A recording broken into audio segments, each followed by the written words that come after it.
नमस्कार, जय श्री राम। स्वागत है आज की वीडियो में और आज एक विषय टच करते हैं ज़रा जो पार्लियामेंट में एक हमले वाली कहानी हुई थी। अब इसमें बहुत सारे सवाल खड़े हो रहे हैं। विपक्ष ने खूब हंगामा किया, 14 सांसद लोकसभा से और 1 राज्यसभा से निलंबित किए गए। लेकिन अगर आप इसकी अब जो जाँच हो रही है और जो तथ्य बाहर आ रहे हैं, तो कोई व्यक्ति जो है वो तृणमूल कांग्रेस के नेताओं के साथ उसकी बहुत सारी फोटोज फेसबुक पे दिख रही हैं। वो जो एक 42 साल की महिला है, वो चुनाव प्रचार में भाजपा के खिलाफ वोट देने का प्रचार करती हुई दिखी है, उसके वीडियोज जारी हो गए।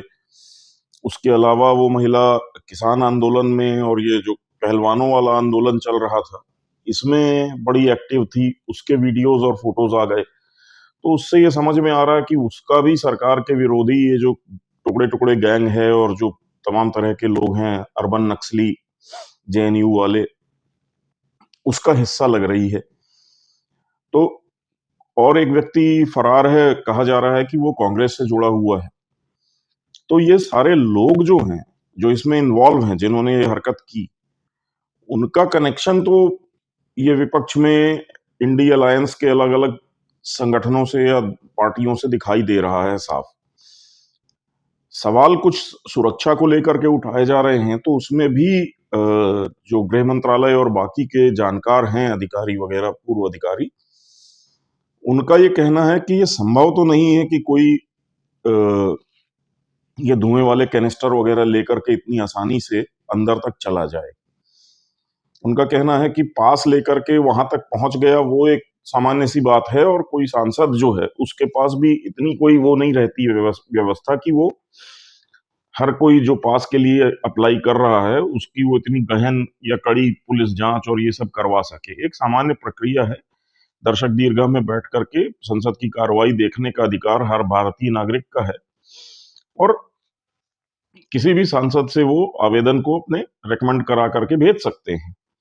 इसमें कोई वो नहीं है और सांसद करते भी हैं। कोई बहुत ज़्यादा उसमें पूछते नहीं है कि क्या है, क्यों है, बस वो आधार कार्ड वगैरह देख लेते हैं, आइडेंटिटी वगैरह फाइनल करके, कुछ अपने पास कॉपी-वॉपी रख के और बना करके दे देते हैं पास, कि आप चले जाइए और उसके आधार पे संसद भवन से उनको पास जारी हो जाता है।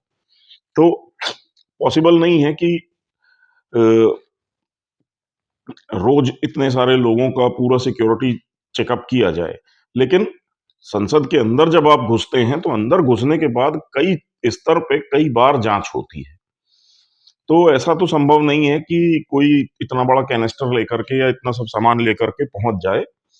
शक इस पे हो सकता है कि इनको वहाँ पे ये चीज़ें उपलब्ध करा दी किसी ने और वो अंदर कोई ऐसा शख्स पहुँच गया जो कि सिक्योरिटी चेक्स को बाईपास करके जा सकता है या जिसकी सिक्योरिटी कम होती है, मतलब चेकिंग कम होती है। जैसे संसद सदस्य हों या आप कह लीजिए कि वहाँ संसद में जो काम करने वाले अधिकारी कर्मचारी हैं, उनमें से कोई हों या सुरक्षा कर्मियों में से कोई हों, तो उनकी जाँच वगैरह कम होती है और वहाँ संभावना हो सकती है कि किसी ने इनको वहाँ पे ये सारी चीज़ें उपलब्ध करा दी।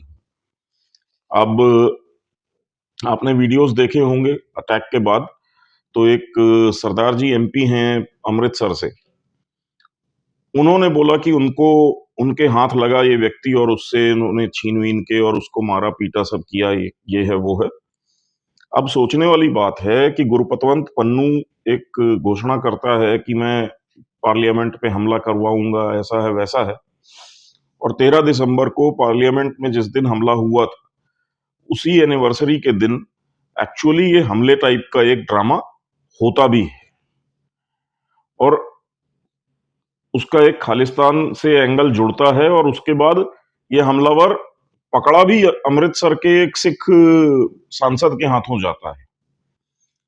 तो ये भी एक अजीब-सी बात है।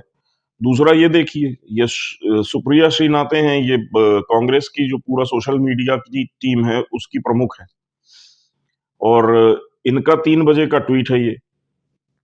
इसमें ये बड़े स्पष्ट तरीके से दिखा रही हैं कि जो बोला वो किया, इस टाइप की बातें।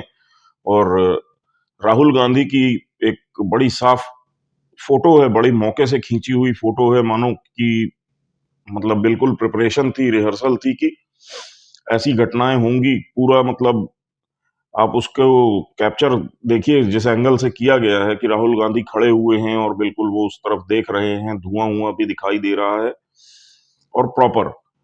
तो ये सारी चीजें काफी कुछ इशारा कर रही हैं कि ये जानबूझ करके सरकार को बदनाम करने के लिए, कॉर्नर करने के लिए, भारत की जो एक राइज कह सकते हैं आप, एक ग्रोथ है, उस स्टोरी को धब्बा लगाने के लिए कि एक सशक्त और शक्तिशाली देश है और मजबूत इकोनॉमी है, अर्थव्यवस्था है। क्योंकि देखिए अर्थव्यवस्था को धक्का लगाने के लिए किसी भी देश के वहां की सुरक्षा व्यवस्था को आप अगर धक्का लगा दें कि आतंकवाद है, गुंडागर्दी है, क्राइम बहुत ज्यादा है, इस टाइप की खबरें अगर आने लगती हैं किसी देश से, तो वहां से इन्वेस्टमेंट आना बंद हो जाता है, उस देश में फॉरेन इन्वेस्टर भागने लगता है। तो ये मुझको तो ऐसा लगता है कि इसका नुकसान करने से ज्यादा जो मकसद था, वो मकसद यही था कि देश को किसी तरीके से बदनाम किया जाए, देश की छवि को धब्बा लगाया जाए। और इसलिए इसमें विपक्ष ने भी भरपूर भूमिका अदा की है। हमला होने के बाद उन्होंने दूसरे दिन जो हंगामा किया है, वो इंटरनेशनली दिखाने के लिए कि देखो जी वहां यहाँ पे तो बहुत हालत खराब है और यहाँ पे तो संसद भी सुरक्षित नहीं है।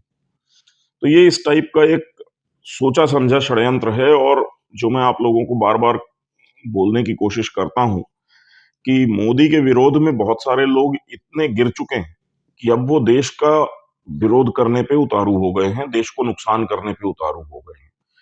ये अपने स्वार्थ के लिए, अपनी सत्ता की हवस के लिए देश को कुर्बान करने को, देश के हितों को नुकसान पहुंचाने की पूरी कोशिशों में लगे हुए हैं।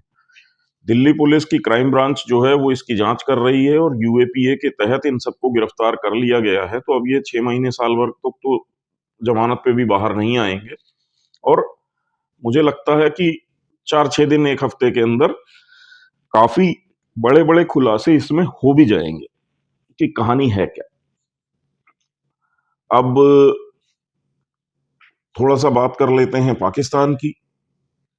तो पाकिस्तान का जो डेरा इस्माइल खान का हमला हुआ था, उसको लेके पाकिस्तान में बड़ा हंगामा मचा हुआ है। पहले तो उन्होंने छुपाने दबाने की कोशिश की कि बहुत हल्का फुल्का बता दें, लेकिन फिर पाकिस्तान की आर्मी ने आंकड़ा जारी किया कि 23 लोग मरे हैं।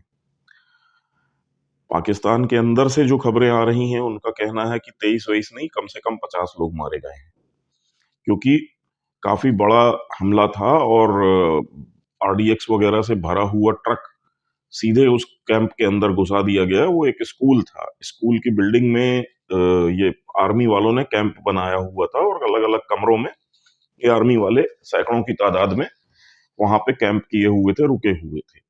और ये ट्रक ले जा करके उन लोगों ने गेट पर ठोका है, गेट तोड़ा है ट्रक से, और ट्रक को ले जा करके बिल्डिंग से ठोक करके बिल्डिंग गिरा दी है। और इनका कहना है कि बिल्डिंग की छत गिरी है तो उससे दब के बहुत लोग मारे गए हैं। इसके अलावा कुछ वीडियो वायरल हुए थे जो कि तहरीके जिहाद पाकिस्तान, जो जिस जिस संगठन ने जिम्मेदारी ली है, उसने ये वीडियो जारी किए हैं। और उन वीडियोस में दिख रहा है कि नाइट विजन कैमरे से उन्होंने शूट किया है पूरे घटनाक्रम को। और एक स्नाइपर बैठ करके, और कम से कम 6 या 7 पाकिस्तानी सैनिकों को, जो जिनको समझ में नहीं आ रहा कि असल में गोलीबारी हो किधर से रही है, और ये यहाँ से बैठ करके स्नाइपर खट खट खट खट इन लोगों को मारता जा रहा है। इससे भी ये बात सामने आ रही है कि पाकिस्तान की जो सेना है, जो सैनिक है, आम फौजी है, उसकी ट्रेनिंग वगैरह जो है वो बहुत औसत दर्जे की या उससे भी नीचे की है। आतंकवादियों के पास हथियार जो हैं वो इनसे बेहतर हो गए हैं।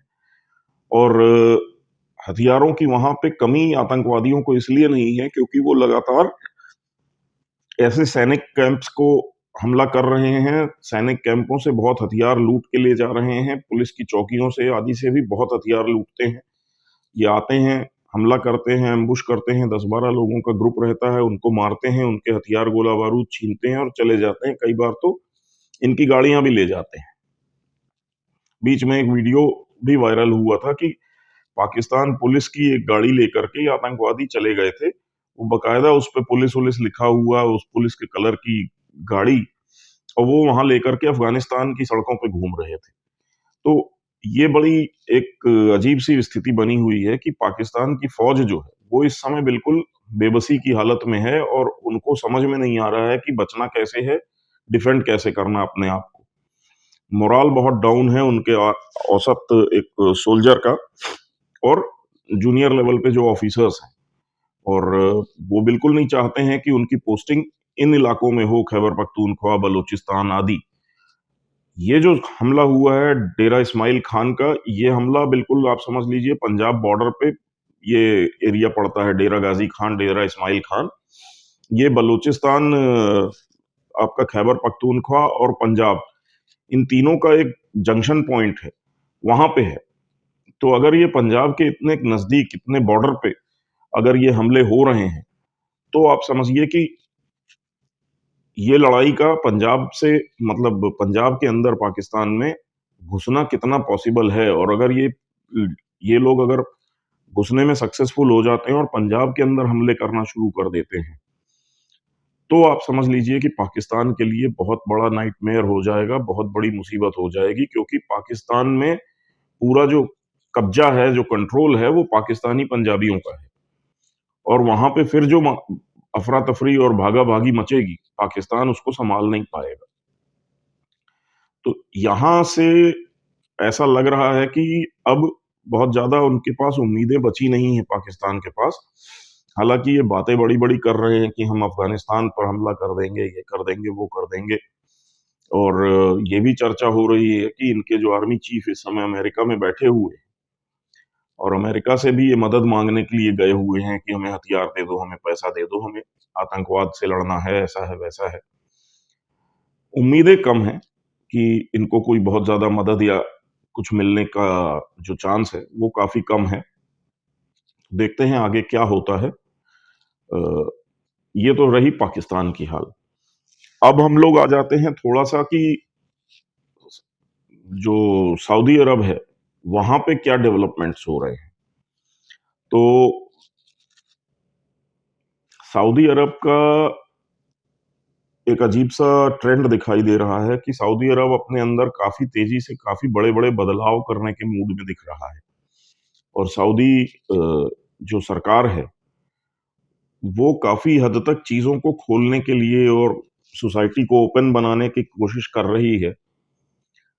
अब सऊदी अरब में एक्चुअली क्या है कि 3000 से ज़्यादा प्रिंसेसेस वगैरह हैं, जो मतलब राज परिवार के मेंबर्स हैं, बच्चे-वच्चे, क्योंकि क्या है इनके यहाँ जो शेख-वेख हैं, उनकी 4-4 6-6 बीवियाँ हैं। अ, सबके 2-2 4-4 बच्चे हैं, तो ऐसे करते-करते मतलब बहुत बड़ा कुनबा है, और 3-4 हज़ार लोगों से ज़्यादा, 5-6 हज़ार लोग होंगे करीब रॉयल फैमिली के, जुड़े हुए।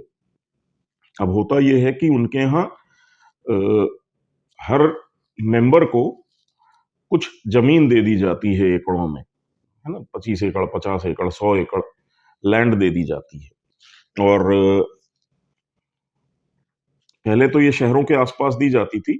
अब क्योंकि शहरों के आस-पास काफ़ी एक्सपेंशन हो चुका है, तो अब ये लोग मिल कर के नए शहर बसाने की कोशिश कर रहे हैं। अब इन ज़मीनों पे होता ये था कि पहले ऑयल का बिज़नेस था, तो ये लोग अपना होटल-वोटल और ये सब चीज़ें बना देते थे, शॉपिंग कॉम्प्लेक्स, होटल्स और ये सब, मॉल्स। और ऑयल के बिज़नेस के चक्कर में क्या फ़ॉरेन-वॉरेन से दुनिया भर के लोग भी आते-जाते थे, तो ये सारे बिज़नेस चलते भी रहते थे। तो वो सब था। अब ऑयल का बिज़नेस जा रहा है। सऊदी अरब के पास जो भविष्यवाणियाँ हैं, जो प्रोजेक्शंस हैं टेक्निकल, उस हिसाब से 15-16 साल, 20 साल का ऑयल बचा है।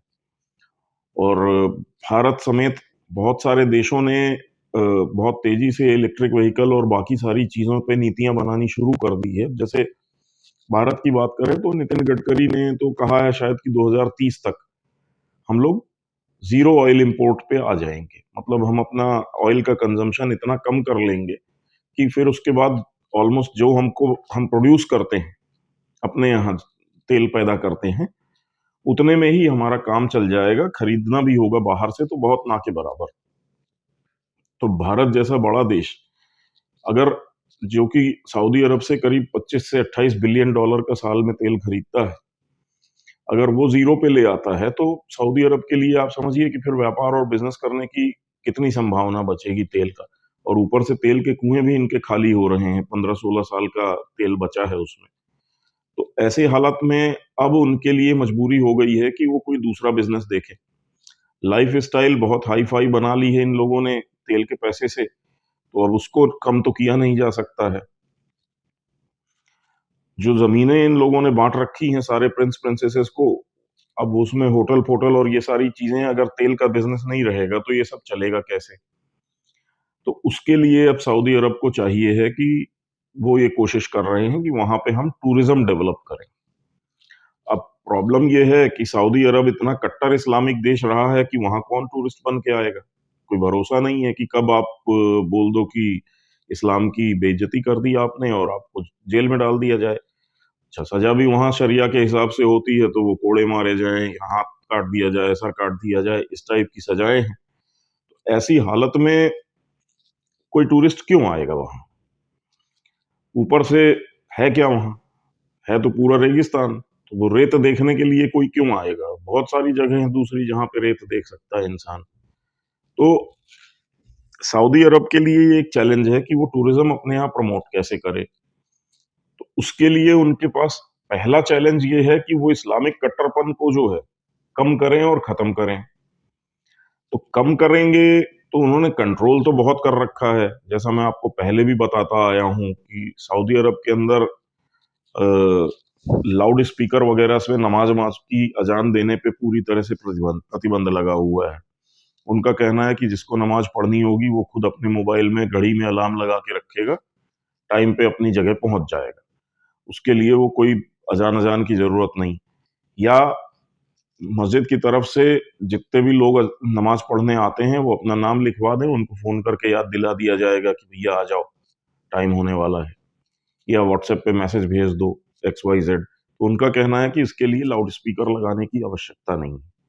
तो वहाँ पे उस पे रोक लगी हुई है। ऐसे ही रोक लगी हुई है कि जो रमज़ान के टाइम पे ये लोग फ़ास्ट रखते हैं, रोज़े, तो रोज़े के बाद इफ्तारी करने के लिए जो इकट्ठा होते हैं, तो वो इफ्तारी के लिए भी इनका कहना है कि सड़क-वड़क पे या इधर-उधर खुले में कोई नहीं करेगा। जो करना है मस्जिद के कैंपस के अंदर करो और उसके बाद उसकी साफ-सफाई करके तुरंत समेट करके सारी चीज़ें मस्जिद खाली कर दो। ऐसे ही उनके यहाँ नियम ये है कि मस्जिद में ताला लगा रहता है। नमाज़ से थोड़ी देर 1 घंटा पहले उसको खोला जाता है। जो मौलवी है, वो आता है अपना तैयारी करता है, सब लोग आते हैं, नमाज़ पढ़ते हैं, जैसे ही नमाज़ का टाइम है, उसके आधे 1 घंटे के बाद फिर मस्जिद में ताला लग जाता है। वहाँ कोई बैठेगा नहीं मस्जिद में, ये नियम बना रखे हैं उन लोगों ने। इसके अलावा मौलवियों को सख्त आदेश है कि आप अपने मन से एक शब्द नहीं बोलेंगे। जो खुतबा देने का या लेक्चर देने का एक रिवाज़ है मस्जिद के अंदर मौलवी के द्वारा, तो वो खुतबे में वो क्या बोलेंगे, लेक्चर में वो क्या बोलेंगे, इसकी भी स्क्रिप्ट जो है, वो सरकार से अप्रूव होनी चाहिए। तो वो सारी चीज़ें इन लोगों ने बहुत सालों से कर रखी हैं सऊदी अरब में। लेकिन अब वो अपने आप को इस तरह से बदलना चाहते हैं कि अब वो अपने आप को सेक्युलर बनाना चाह रहे हैं। अब ये कुछ ट्वीट्स हैं, ये सऊदी अरब के ट्विटर पे सऊदी अरब के ही लोगों के या कुछ ऑर्गनाइज़ेशंस हैं, उनके द्वारा ट्वीट की गई हैं। इसमें वो सऊदी अरब का जो पुराना धर्म था, जिसमें कि वो 3 देवियाँ अल्लात, अल-उज़्ज़ा और मनात, इनकी पूजा करते थे। तो उसके बारे में बात हो रही है कि ये 3 देवियाँ थीं और इनकी ये कहानी थी और ऐसा था और वैसा था। तो सऊदी अरब में अब क्या है कि वो जो पुराने इनके धर्म थे, जो अब वहाँ पे इस बात पे बहस हो रही कि अरब कल्चर, अरब अरब संस्कृति और हमारी संस्कृति में कौन-कौन सी परंपराएँ थीं और कौन-कौन से धर्म थे। अब वो लोग उसकी बात कर रहे हैं, उसको सामने ला रहे हैं क्योंकि अब ये चाहते हैं कि लोग टूरिस्ट जो हैं, वो हमारी कल्चर और संस्कृति को देखने आएँ, क्योंकि इस्लाम को देखने तो कोई नहीं आएगा। वो तो हर देश में अवेलेबल है इस्लाम और मुस्लिम। तो टूरिस्ट किसी भी देश में जाते हैं तो वो क्यों जाते हैं? वो वहाँ की लोकल कल्चर और वहाँ की संस्कृति और बाकी सारी चीज़ों को देखने समझने जाते हैं।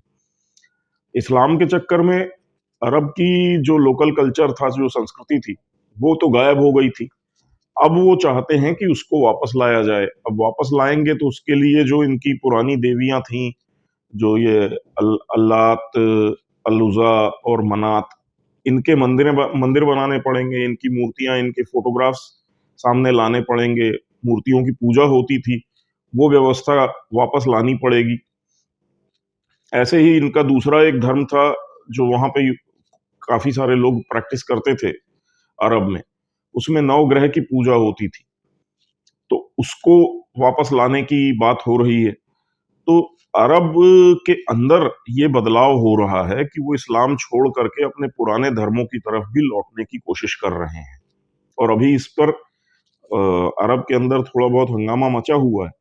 लेकिन मोहम्मद बिन सलमान का अगर रिकॉर्ड देखें, तो वो इस टाइप के चेंजेस की सोचते हैं और उसको इम्प्लीमेंट कर ले जाते हैं सक्सेसफुली। अच्छा, इश्यू ये भी है कि इस्लाम को लेकर के, मतलब एक जो एक्स मुस्लिम मूवमेंट है, वो काफ़ी तेज़ हो चुका है।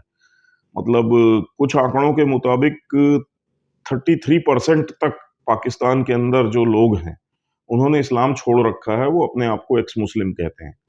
और अगर वर्ल्ड वाइड बोला जाए तो 180 करोड़ के आसपास टोटल मुस्लिम पॉपुलेशन है। और लोगों का एक एस्टिमेट है कि इसमें से करीब-करीब 180 करोड़ मुस्लिम, मतलब लोगों में से 75 करोड़ के आसपास एक्स मुस्लिम हो चुके हैं, जो इस्लाम छोड़ चुके हैं। तो बहुत तेज़ी से एक इस्लाम को छोड़ने का एक वो चल रहा है, एक आंदोलन टाइप का चल रहा है और लोग बहुत तेज़ी से इसको छोड़ते जा रहे हैं।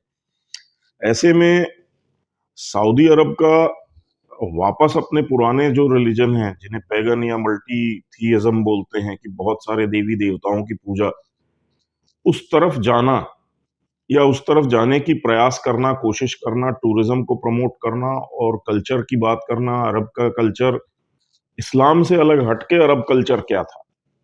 क्या खाना-पीना था? क्या रहन-सहन था? क्या पहनना-ओढ़ना था? क्या परंपराएँ थीं? क्या त्योहार थे? क्या फेस्टिवल्स थे? अब वो उन चीज़ों की तरफ वापस जाना चाहते हैं।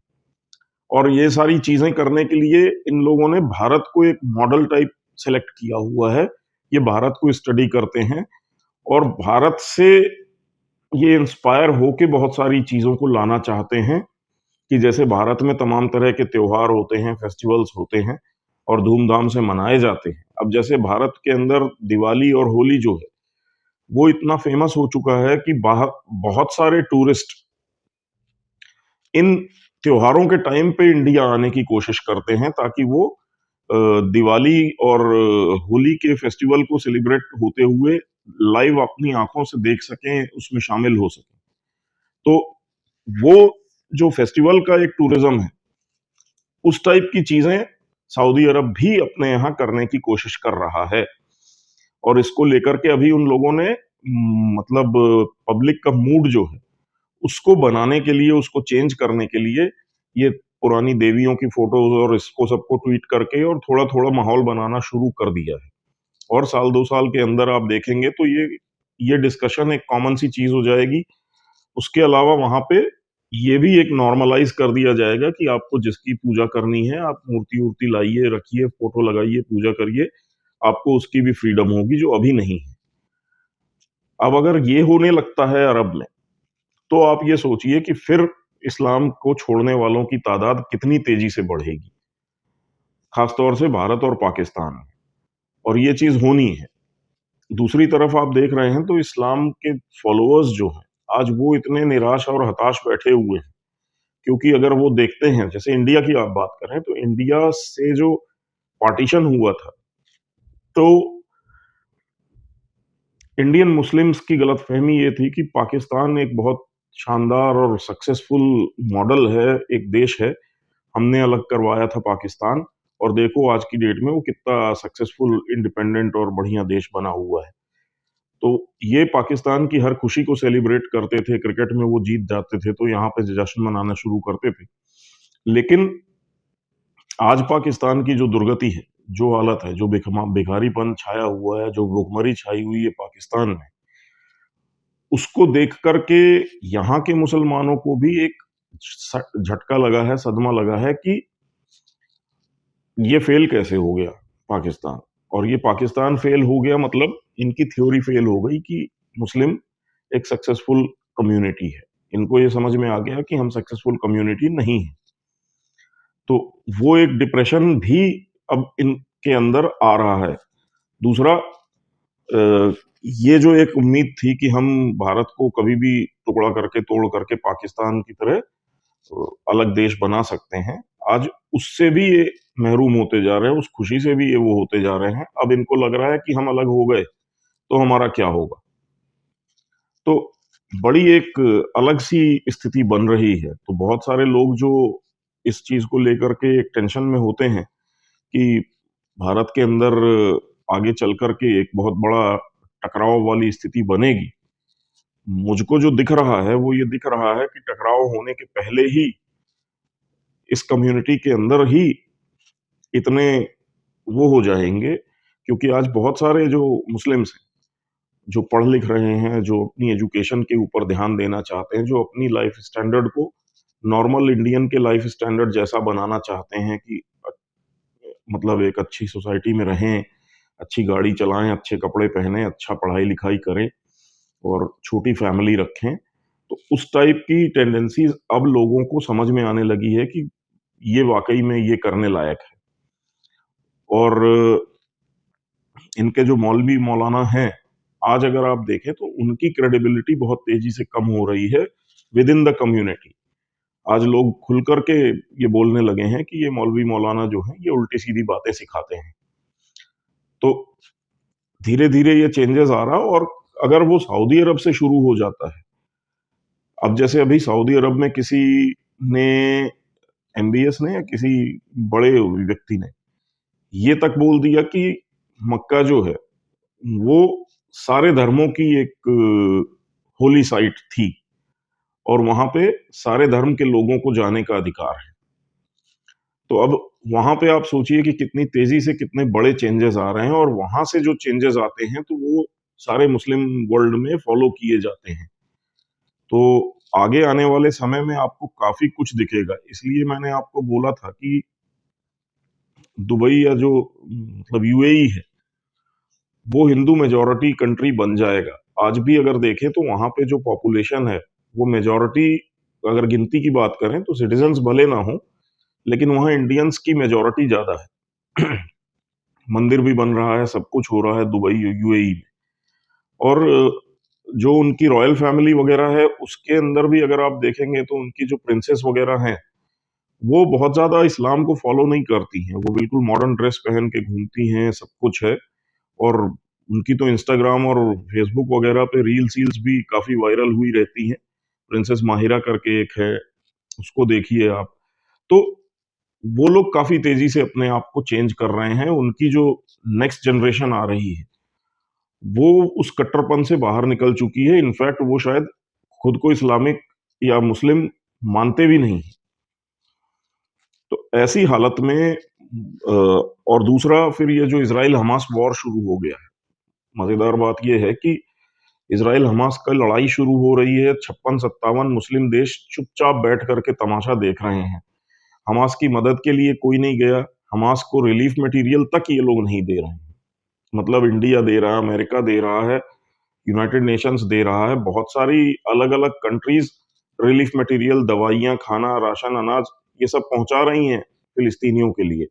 मुस्लिम कंट्रीज़ से कोई ख़ास मदद नहीं जा रही है, ना ये सैन्य मदद दे रहे हैं, ना लड़ने में उनकी मदद कर रहे हैं, ना ये इज़राइल के ऊपर दबाव बना पा रहे हैं लड़ाई रोकने का। ये कुछ भी नहीं कर रहे हैं, ये 56-57 देश बैठ कर के बस तमाशा देख रहे हैं। इसका भी एक बड़ा नेगेटिव मैसेज इस्लामिक वर्ल्ड में जा रहा है। एक आम मुस्लिम के दिमाग पे ये चीज़ असर कर रही है और लोग सवाल वो पूछने भी लगे हैं कि तुम लोग कुछ क्यों नहीं कर रहे हो? आप अगर हमसे बोल रहे हैं आकर के कि देखो, देखो इज़राइल का विरोध करो, वो इतना बमबारी कर रहा है, तो भाई पहले आप एज़ ए मुस्लिम आप क्या कर रहे हैं? इतनी चिंता है, आप लोग फ़िलिस्तीन क्यों नहीं जाते हैं? आप भी जा कर के लड़िए उनके साथ, इज़राइल के खिलाफ। ना आप जा रहे हैं, ना आप उनको मदद दे रहे हैं।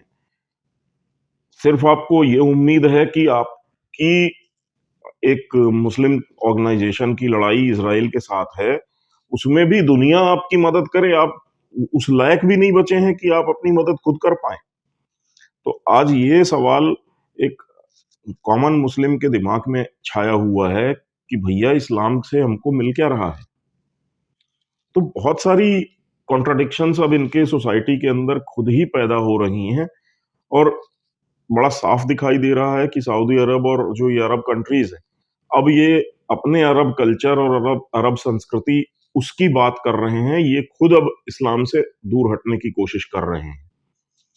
तो ऐसे हालात में मुझे ये लग रहा है कि इस्लाम खुद अपने एक्जिस्टेंशियल क्राइसिस में फँसता जा रहा है और दूसरी तरफ आप देखें तो अब जैसे यूरोप में जो माहौल बन रहा है, वहाँ पे भी यही माहौल बन रहा है कि वो मुस्लिम्स के अगेंस्ट में अलग-अलग कंट्रीज़ अब नीतियाँ और पॉलिसीज़ बनाने लगे और डिमांड ये हो रही है कि मतलब स्वीडन हो, इंग्लैंड हो, इटली हो, बहुत सारी कंट्रीज़ से फ्रांस है, उनका ये कहना है कि मुस्लिम इमिग्रेंट्स जितने आए हुए हैं हमारी कंट्री में, इनको वापस भेजो, इनको देश से बाहर करो।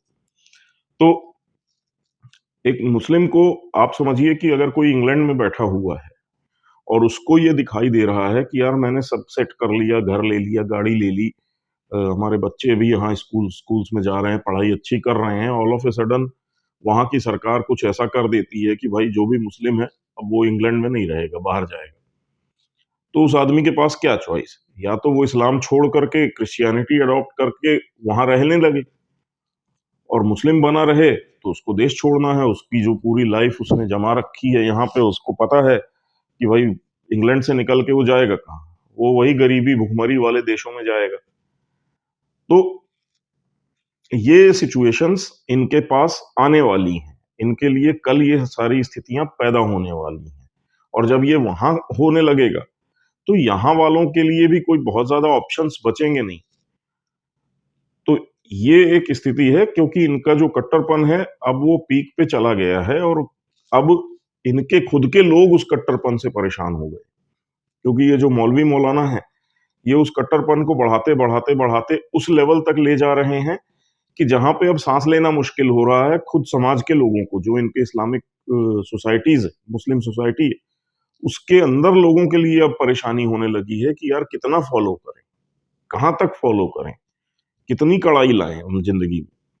तो वो अब दिक्कतें होने लगी और दूसरे जो सोसाइटीज़ हैं, जो नॉन मुस्लिम सोसाइटी है इनके चारों तरफ, वो इनको एक गलत नज़र से देखने लगी। तो बहुत सारे इश्यूज़ हैं। अब जैसे फ्रांस वगैरह में अचानक एक घटना होती है, कोई एक सिरफिरा अचानक 2-4 लोगों को चाकू-वाकू मार देता है। इसका नतीजा ये होता है कि पूरी फ्रांस की सोसाइटी जो है वो हर मुस्लिम को उस नज़र से देखने लगती है, कि ये भी कुछ कर सकता है। अब ऐसे में जब आपके ऊपर किसी को भरोसा नहीं, कोई आपको अपने घर के अंदर नहीं आने देना चाहता, कोई आपकी दुकान पे ना आने को तैयार नहीं कि यार हम इनकी दुकान पे जाकर के खड़े होंगे, पता चले ये किसी बात पे ये डिसएग्रीमेंट हो गया, बहस हो गई, ये चाकू मार देगा। तो कोई आपके साथ बिज़नेस नहीं करना चाहता, आप बात नहीं करना चाहता, तो आप सर्वाइव कैसे करेंगे?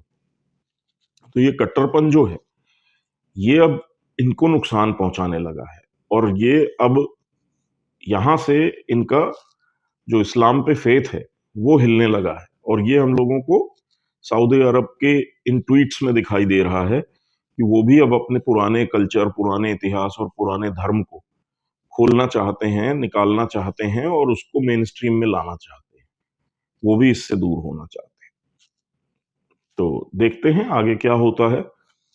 मेरा बस मत यही था कि इस पे भी आप एक नज़र बनाए रखें, एक आँख से इसको भी देखते रहें कि अंदर से खुद ही ये कोलैप्स होने की स्थिति बन रही है, यहाँ पे भी। जैसे पाकिस्तान के अंदर भी वो अंदर से कोलैप्स हो रहे हैं, अंदर से ही खुद ही टूट के भरभरा के गिर रहे हैं। नमस्कार, जय श्री राम, धन्यवाद।